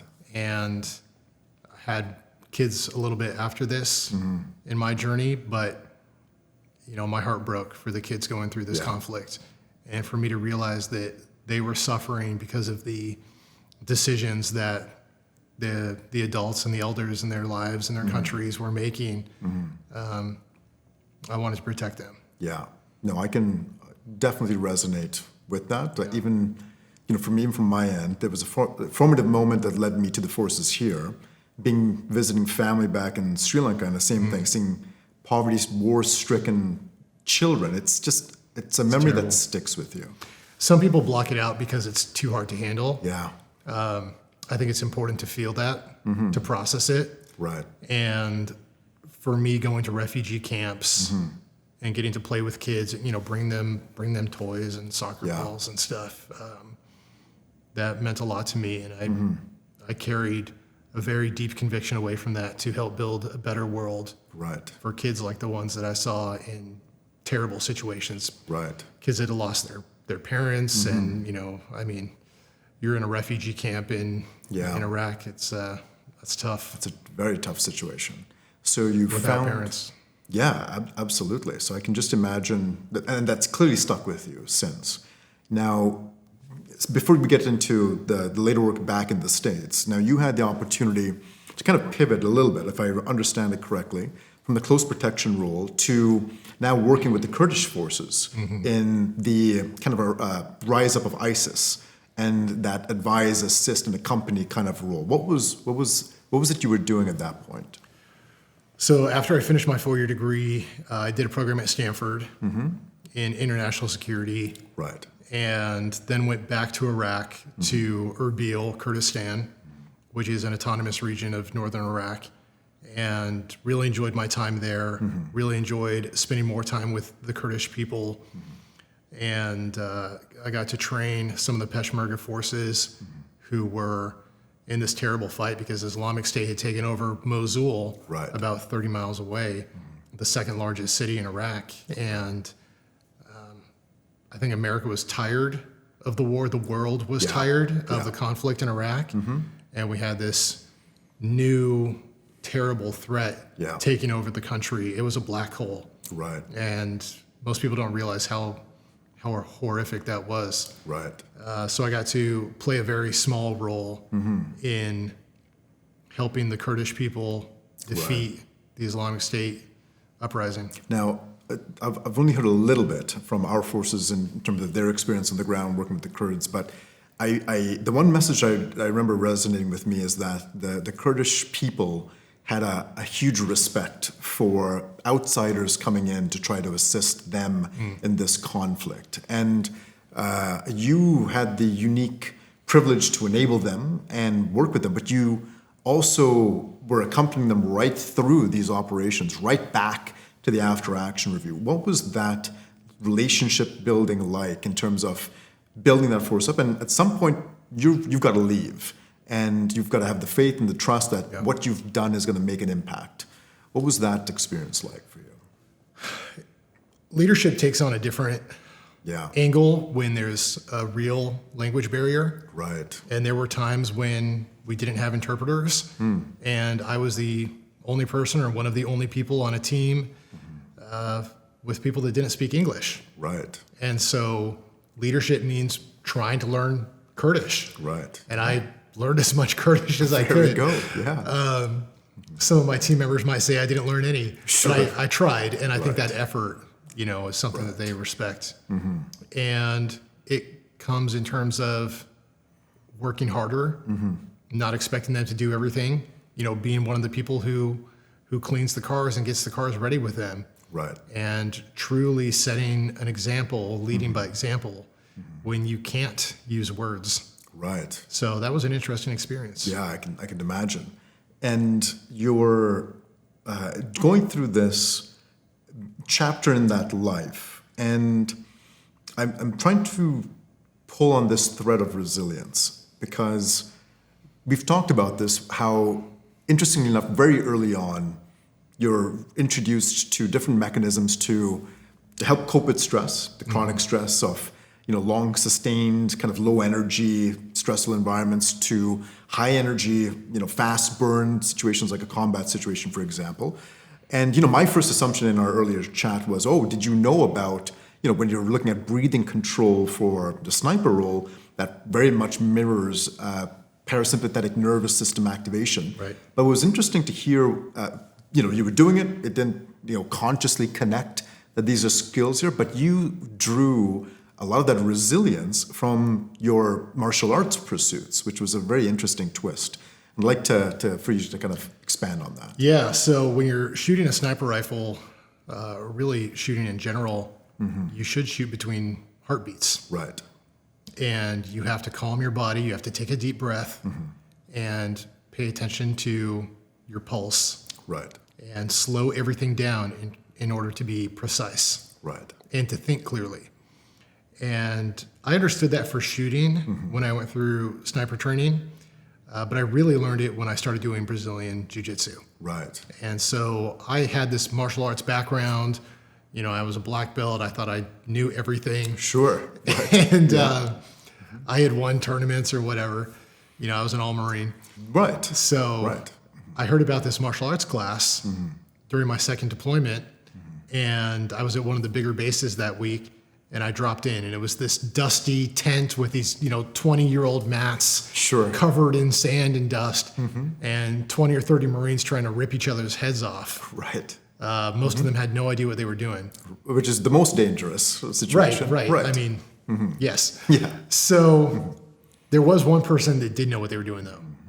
And this instructor had this different energy about him, this very calm energy. Right. And when I rolled with him, he breathed through his nose. He was not breathing hard. I was, my pulse was probably 200 beats a minute. Right. And here is this person smaller than me who was effortlessly dominating me in this total Zen state. I mean, he had his eyes closed. Wow, yeah. And I was defenseless, truly defenseless. Right. And I learned that there was some power that I had not learned yet in life. Yeah. And so when I left that night, my neck hurt from all these guys who were trying to tear my head off. Yeah. And, my whole body hurt. And it was very, very humbling. Yeah. And part of me didn't ever want to do that again. Yeah. And part of me said, this is actually exactly what you've been looking for. So I'd love to touch on that point. So it was very similar to when I first started as BJJ as well, but I find it is unique. It's that first night, you're in a lot of pain. You've been just dominated for hours and a bit. But there's a very important learning moment there where part of you is like, let's not do this, but you choose to go back, right? I emptied my little teacup of pride. Right. Yeah. And decided to start over. Yeah. And now now I was a white belt for 5 years. Right. There you go. Yeah. And now I know that some of that was also continuity of instructor, but white belt for 5 years, and you're at what stage right now even?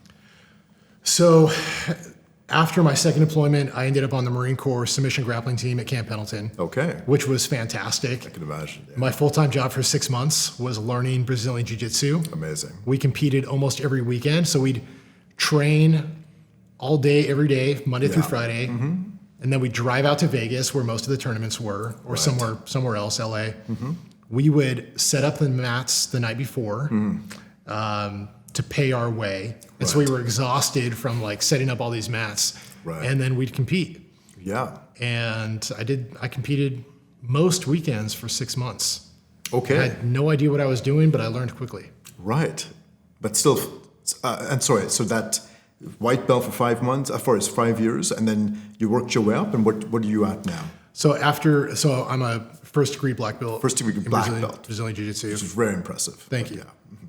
Amazing. So this is all, again, occurring on that the time overseas, but obviously it started with the second deployment. You do the private security. You had the opportunity to work with the Peshmerga, right, and getting into the advise assist company role. Now you're coming back and you're going to start a different world, a different chapter, which led you to the steps of the Pentagon, right?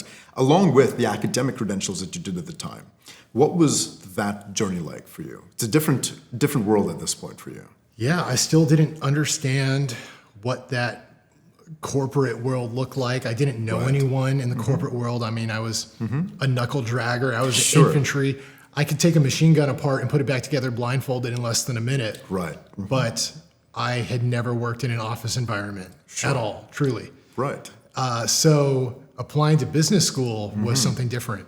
Mm-hmm. And I didn't have any mentors. Right. So I read everything I could. Okay. And I researched the internet exhaustively. Mm-hmm. And what I learned from that was that if you want something, if you want an opportunity, you have to become the expert on it. Right. And I want you to expand on that because you've touched on this being important and kind of terming it also as indirect mentorship, right? What was that skill set itself? Right. So I learned from, I mentioned Les Brown and others, Jim Rohn, Tony Robbins, listening to the content they had, reading what they put out, and many others, reading these articles about how to get into MBA school. Right. What to think about for your career. Yeah. And just absorbing as much as I could. I read as much as I possibly could. I can't say that enough. Right. But I think there's a lot of people that guess at things or they hear a rumor and they go off of that. And I would take everything that I heard from someone and I would interrogate it until I found all the different angles and the truth behind that. Right. And this helped build a vision of what was going to come next. And I know it was the MBA school, and it was at Vanderbilt, I believe. I went to Vanderbilt. Right. So the MBA, but that was going to lead you to X, Y, and Z and to the Pentagon. What was that journey like? So I saw getting an MBA as a leadership degree to help me become a better leader. Right. And maybe a more stable career that was not always in combat zones. Sure, right. Might be good for my family. I had 2 kids at that point. Right. And so I got into Vanderbilt with a generous scholarship. Amazing, right. And started to look at different careers. I didn't want to be a consultant because I felt like that was the typical thing. People go to business school, they become a consultant, and I didn't want to do the typical thing. Sure. And then I took something called the Career Leader Assessment. Okay. And I scored 98 or 99% for consulting. Okay, fair enough. Fair enough. I said, maybe I should take another look at this. Something's directing you that way. Fair enough. And I read the description, had a short paragraph and it said like small, high performing team that goes in there and solves the biggest problems. Right.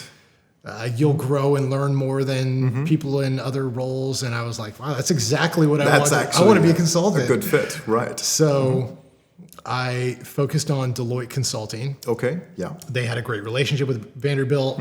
They were known for having a strong culture and leadership development programs, and that all resonated with me. Right. And so I focused on getting hired by Deloitte. Okay.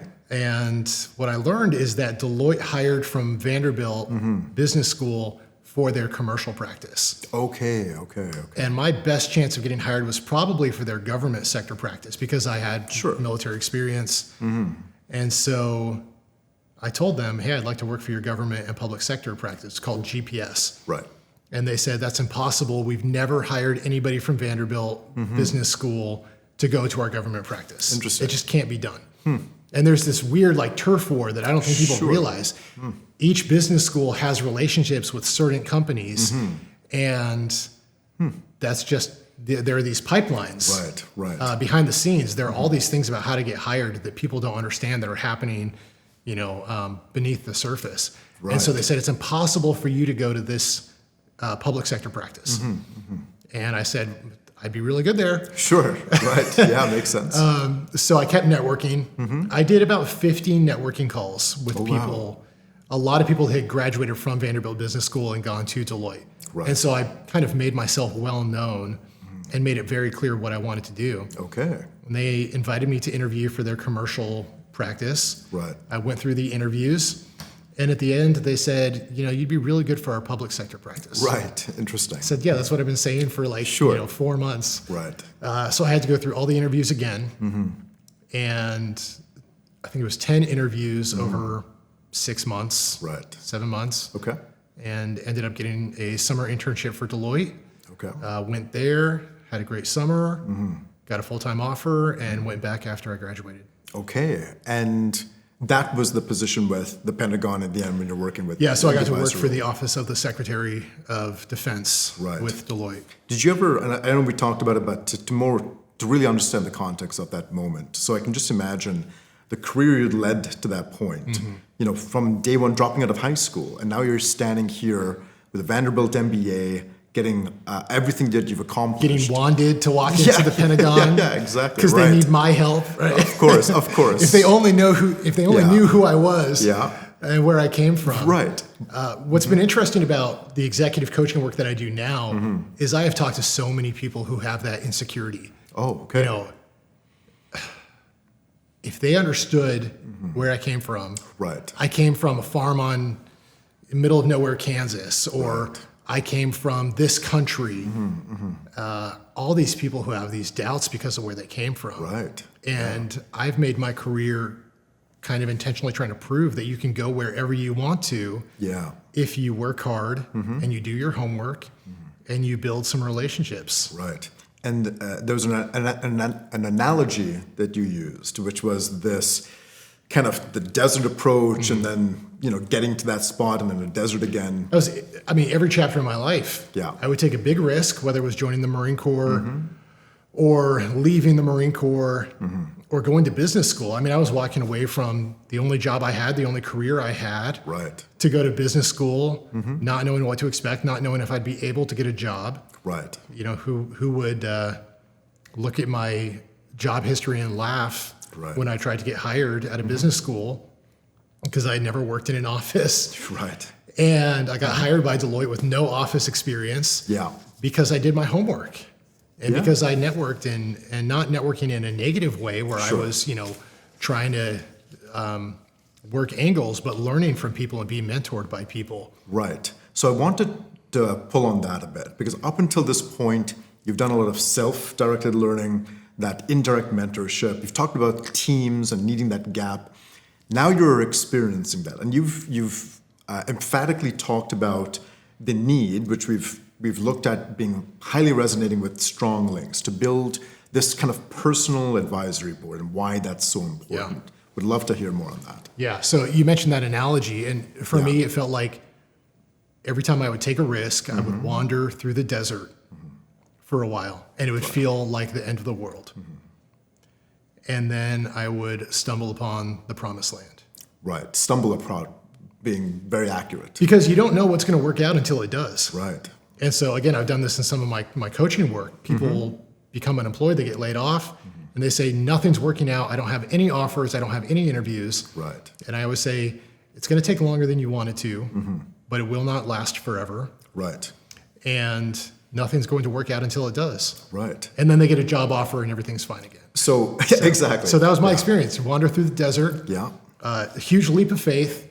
Wander through the desert, promised land. Right. And then you have to ask yourself if you're willing to take another risk or not. Right. And And the stakes get higher every time. every time, of course. And the potential downfalls get even more Absolutely. severe. I've got 5 daughters now. So now when I'm looking at the desert thinking about risks, it's different. It's certainly different. Yeah. Now, on that specific approach, you also ventured into entrepreneurship. And that seemed really significant to kind of shape the first stage, culminating with your first kind of success. Yeah. So what was that journey like? So while I was at Deloitte, I wanted to take the next step. Again, staring at that desert, getting curious. I had this great job, and I was still wondering what was next. Right, but you had was it an opportunity that came to you academic-wise? I applied to the Harvard Kennedy School. Right. And didn't think I'd be able to get in. Didn't think I'd be able to afford to go if I got in. Sure, right.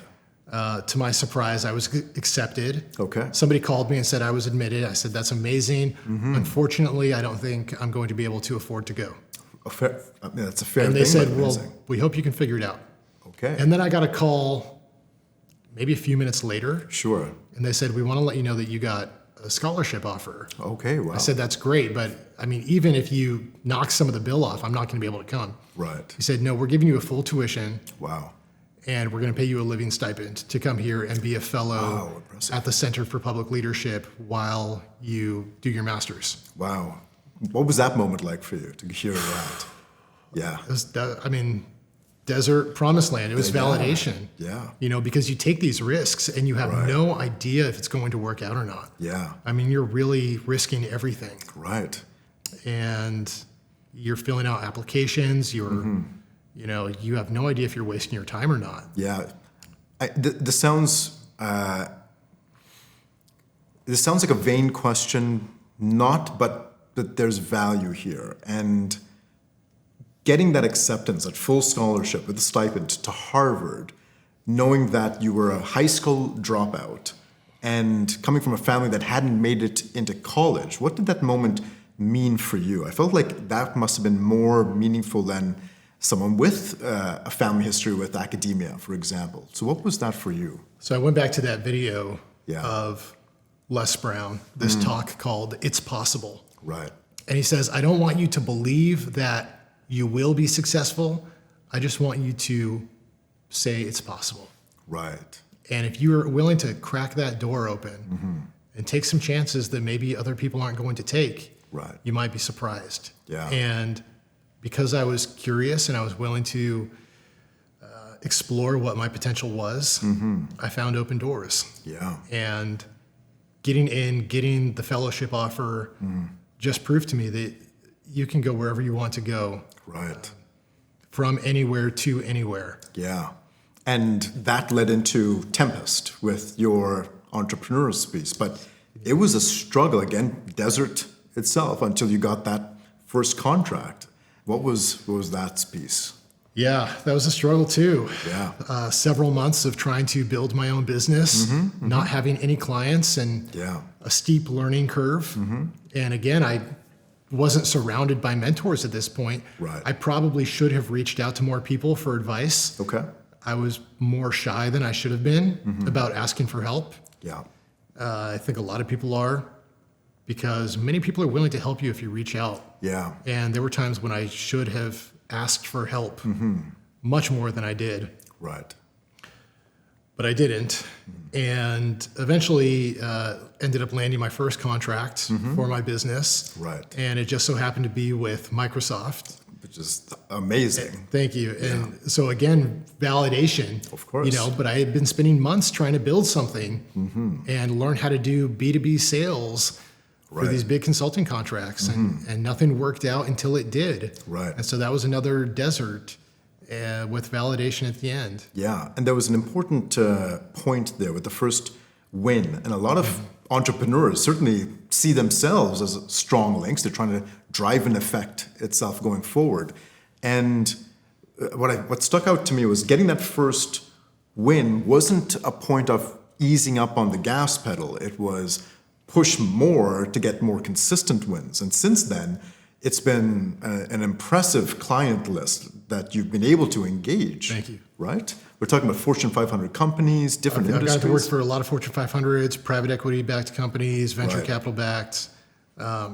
It's been really cool to walk through walls at Right. dozens of companies and see what their real problems are. Yeah. And again, that's proven to me that many of these companies are facing the same problems. Yeah. They're short-sighted when it comes to things like leadership development, or they have high turnover. Right. And these are psychological problems. These are leadership problems that Yeah. can absolutely be solved. But a lot of people think their company is unique in the Yeah. problems that they're facing, and they're not. Right. And to talk to the business leader audience that might be listening to this right now, we've talked about better leadership enabling success in organizations. Implicit in that, it's a very tough thing to do to quantify. So in your approach, and we've chatted about a few ideas here, what would be your advice to leaders who want to actually quantify the business case in terms of where to look to see what the opportunity is to invest in their leaders and what might the ROI be? for Yeah, that's example? a really important question. So there are a lot of very qualitative people and very quantitative people in business. Right. And you end up having CEOs and CFOs who are more quantitative, and you have the HR side that's maybe more qualitative. Sure. And they have trouble communicating. Right. And the HR person will say, I feel like we have a culture problem. Okay. And the CFO will say, prove it. Right. And if you're a CHRO and you don't know how to quantify that, then you're not going to be able to speak that language Right. to justify and identify what the problem is. Right. And so you have to look at things like turnover, voluntary and involuntary turnover, and employee engagement survey scores, net promoter scores, and things like that to quantify what the problems are. Okay. And then you can address them. So these language barriers are important to fix problems, but really everything comes back to leadership. Right. So I'll give you an example. I worked for this supply chain company, and they said our sales are down. We don't know why, but it feels really sluggish. So I said, what are your KPIs? They said, we don't have any. Right. Well, That's not a good thing. Right. Or they didn't have the right ones at least. So I started digging into their KPIs. And there's a lot of homework that goes into building those. Sure. We found out that their sales teams were only doing about a dozen calls a day per person. Right. And that's not good. It's kind of a red flag. Yeah. That's a red flag, but they didn't have the leaders in place to track that data Right. and to identify what the problems were. So they didn't know how to fix it because they didn't know the source of the Right. problem. Some people would say that that's an operational problem. We need to make more calls, Right. But it's a people problem. You need a leader that's going to identify the right KPIs, to know which KPIs to look for, Right. and then how to fix them. And so we got the right leaders in place. We trained people. We increased the number of calls. We improved training, improved conversion rates. Right. And We're talking, we've been from 12 a day to what was the... like half a dozen a day to Yeah. a new sales VP coming in and saying, we're going to do 100 calls a day Right. per person. Huge scaling in Right? terms of output. Massive action plan, Right. as Tony Robbins would say. Sure. 100 calls a day per person, which blew their minds. Right. And then pretty soon they ran out of people to call. Well, of course. And so Yeah. they said, well, we don't know who to call. And he said, I'll solve that problem. That's the leader's job then, to remove that roadblock. Right. He got them Right. new lists of people to call. And then we found out their conversion rates were low. And that's when we did a 3-day sales training. Right. And then their conversion rates jumped 20%. Okay. So Especially that is the leadership. volume. But Yeah. it's a leadership problem. It's Yeah. not an operational problem alone. Yeah. The source is, how is this team being led? And the data is helpful in showing that. That's really interesting because I've seen these type of interventions before in industry. And you're right. The usual go-to is an operational fix. And it doesn't stand the test of time. Almost Right. once they, maybe the change agents or consultants leave, it kind of just resorts back to the way things were, and you kind of lose that traction. Absolutely. So really interesting. And so these people problems are hard to quantify sometimes. Yeah. But you have to understand that the people issue is directly correlated to all of these other KPIs. Yeah. That the people issue is the root cause. Right. And you have to make that connection. And just because a people issue is difficult to quantify does not mean that it's less important. Yeah. And I want to pull your insight on your new approach and your formative approach to leadership, the dynamic leadership model, for a second. But I want to make sure we give credence to that chapter in your life with the police force, which is very different as well. But I feel like you drew some very unique lessons from that time in your life. So what was that chapter and how did it impact you? Yeah, so after the Marine Corps, I was looking for something stable that would make sense for me. Right. And not take me to combat zones constantly. Sure. So I could be there for my kids. And decided to apply for a police department. Right. And didn't know if that was the right place for me or not. Sure. But I ended up being ranked number 1 out of almost 1,000 applicants. Okay. Yeah. And they offered me the opportunity to go through the Orange County Sheriff's Academy as a paid police recruit. And so I'd have income. I'd get to go through this training. Right. And I went through, and on the first day of our pre-training, I had one of the instructors come up to me and say, you know, usually the graduates at the top of the class for this program come from this other city, this other department. Sure. But we think you're going to win Okay. this time. We think you're going to be number 1. What set you apart? What was it that caught I that had attention? Marine Corps background, so I knew how to march a little bit and snap to attention and Right. be loud. Look straight ahead. Yeah. Right. Yeah. I learned how to look ahead. Yeah. So him saying that planted this idea in my head. Right. And I don't know if he really believed it or not. Doesn't matter. He probably did. It was nice of him to say. Right. But I call that a micro mentorship moment. Right. Where he said, hey, we think you're going to do really well. Okay. And that planted the idea in my head. And from there, I was committed to doing as well as I could Okay. in the academy. And he was right. I ended up graduating as the honor graduate and won a free Glock. Okay. Because of that, got a free Amazing. gun. So that's a great. it was worth walk it. away. Yeah. With my name engraved on it and everything. Amazing. Really nice. And then won the PT Fitness Award in that class as well. Fantastic professional environment. Hardest job in the world. Right. Learned a lot from my short time as a police It's a very officer. interesting statement for you to make, considering the parts of the world you've operated in. Well, it was so difficult in so many different ways. can The imagine. personal liability, Yeah. the personal danger, being closer to home, Absolutely. being responsible for all kinds of situations, for Yeah. criminal situations, as well as providing, medical Yeah. first aid as a first responder. Yeah.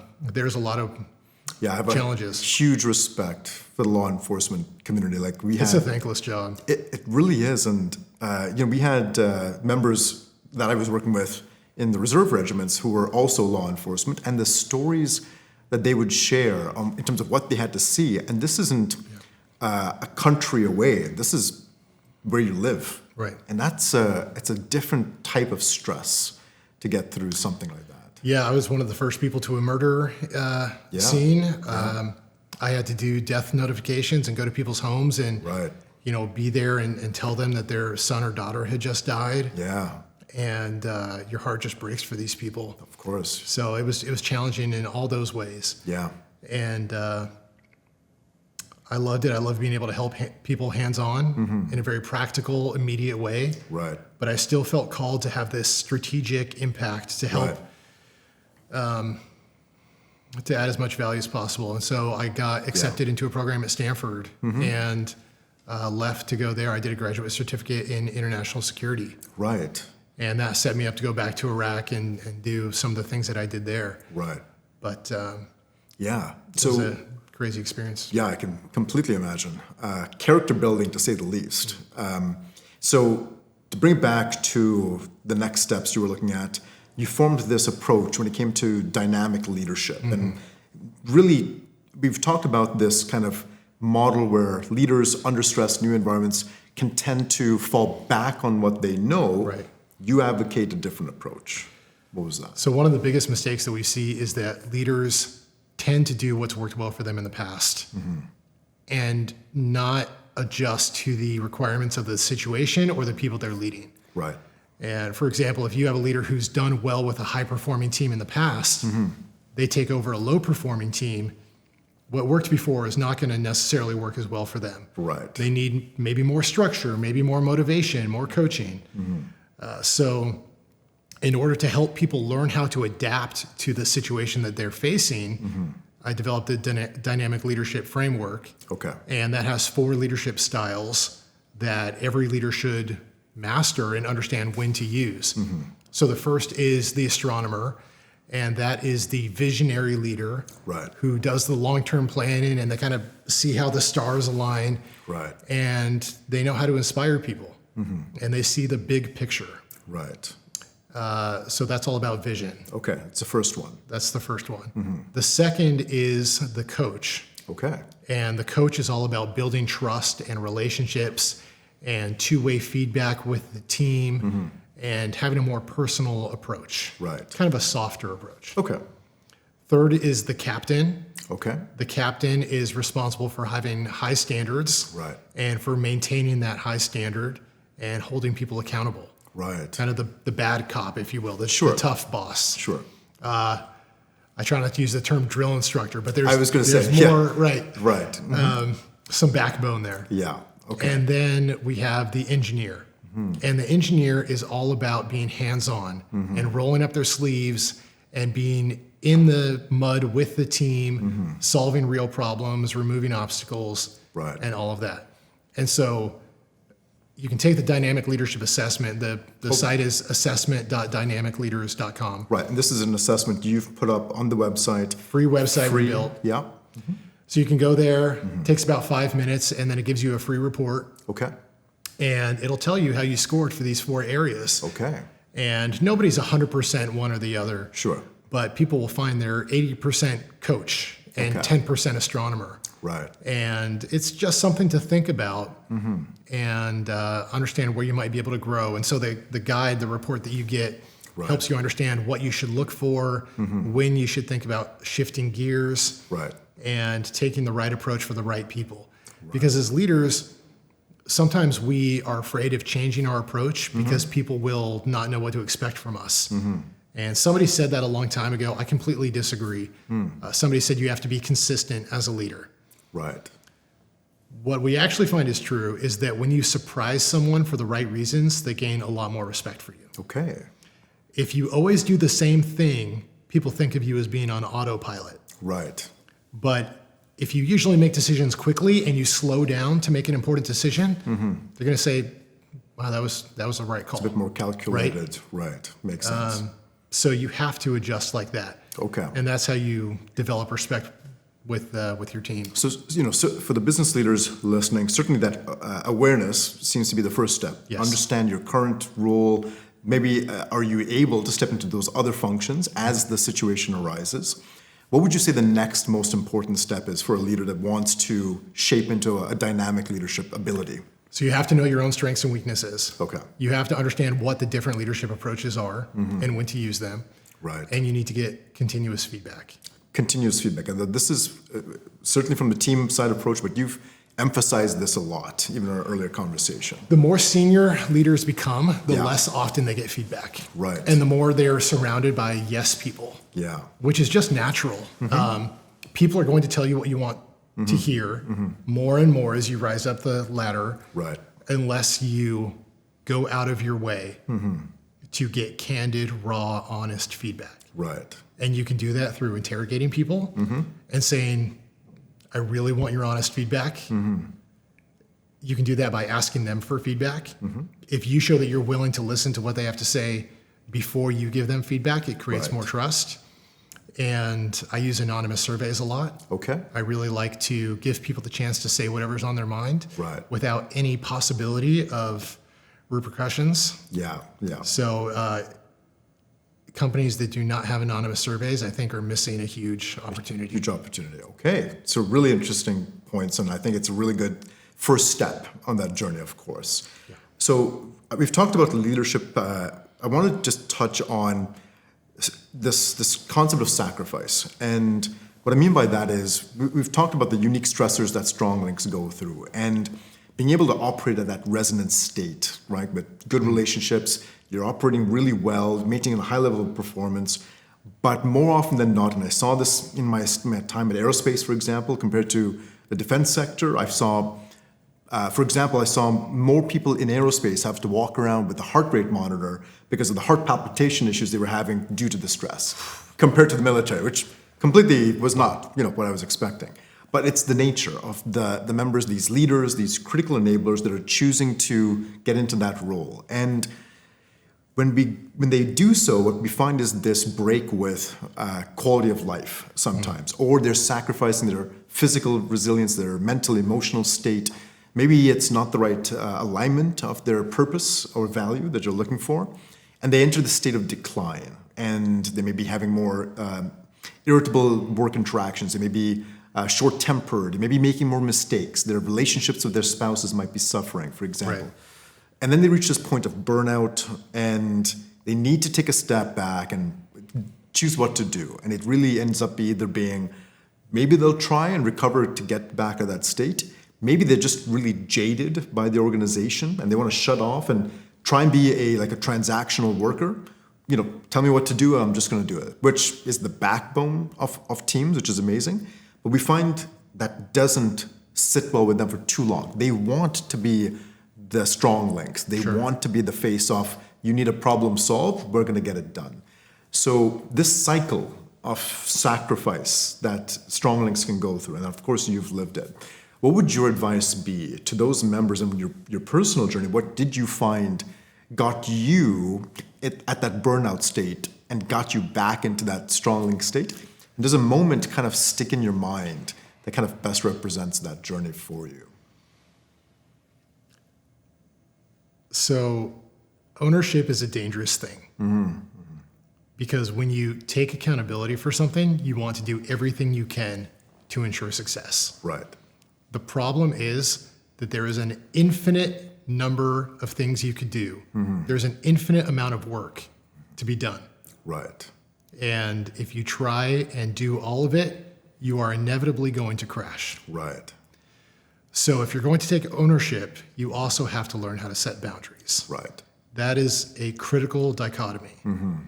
And many people struggle with it. They'll pick up one but not the other. Right. You have to have both. So how do you be a high performer and set boundaries? You need to have some good communication skills. Right. You need to learn how to manage up. But if you always say yes, you're setting an impossible standard. Right.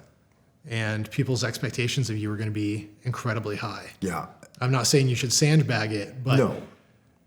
for example, when you take on a new project, you say, I'm happy to help you with this, but my plate's going to be full. Right. You set expectations ahead of time Yeah. so that the next time they come to you for project number 9, you say, I'm sorry, I can't help you. My plate's full. Right. I told you that. Right. Absolutely. And you're 100% right. I've seen members, I've lived it, where you don't do those boundaries. And you're right, it is an uphill battle with the infinite because it's just going to keep pulling from you, right? So I think it's really valuable. And I particularly like that skill to manage up because that's a unique skill in itself, right? And there's one more issue here too, which is that if you are a top performer, you become the black hole for all the work. Right. And everybody comes to you. They trust you the most. They want you to do it. They want you on their team. Right. And you end up doing 90% of the work for a 10-person team.